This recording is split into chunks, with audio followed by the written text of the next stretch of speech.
Alors, ce qui est intéressant, c'est de revoir à quoi ressemblait le personnage de Bryan Cranston au début de la série. Donc, on a une image qui nous montre finalement le personnage de Michael Desiato au début, en saison 1, voilà, et le personnage maintenant. Alors, ce qui est fascinant... On est sur une évolution capillaire, on est d'accord. Oui, et puis aussi... Tom Hanks dans Seul au monde. Ouais, oui, c'est un peu de ça, c'est vrai. Mais aussi de façon dont se tenir. On voit les épaules qui sont retombées, on voit la perte de poids. Bryan Cranston fait partie de ces acteurs qui s'engagent physiquement dans ces personnages.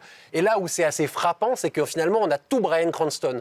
On a le père de Malcolm plutôt physiquement d'un côté, et on a le Walter White de Breaking Bad au moment où il est au plus mal, c'est-à-dire hirsute, avec la barbe, etc.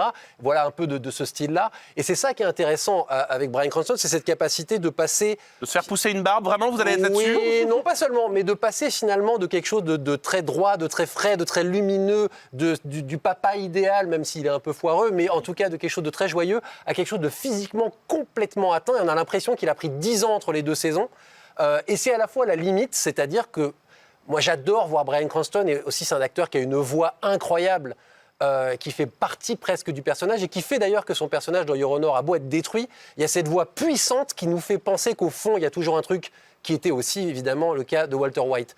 Et la limite, c'est que finalement, est-ce qu'on n'a pas déjà vu tout Bryan Cranston? Est-ce que finalement, en 2 rôles, avec Malcolm et Breaking Bad, il n'a pas déjà fait le tour de tout ce qu'il peut faire, et on a l'impression d'une redite à chaque fois. Et moi, j'ai l'impression de voir un peu un best-of Bryan Cranston dans Your Honor, qui fait que c'est à la fois irrésistible, on a envie de l'écouter, et en même temps, je me dis, j'ai un peu déjà vu ça.